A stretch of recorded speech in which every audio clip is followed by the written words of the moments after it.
Assalamualaikum warahmatullahi wabarakatuh. Ya, saat ini saya berada di kawasan Lengkong, ya, Kecamatan Sindangwangi, Kabupaten Majalengka. Ini berada di daerah kawasan Gunung Lengkong ini ya, Gunung Lengkong, ya, di sana tepatnya ya di sana untuk memproduksi batu ini ya, batu alam yang biasa dipasang di rumah-rumah kita itu. Nah, itu dari sana, dari Gunung Lengkong ya.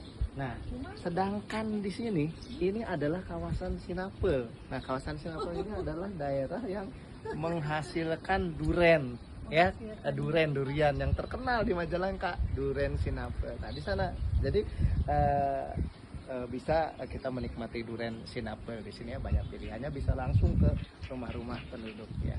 Itu saja yang bisa saya laporkan dari Kabupaten Majalengka ya, Desa Lengkong, Kecamatan Sindangwangi.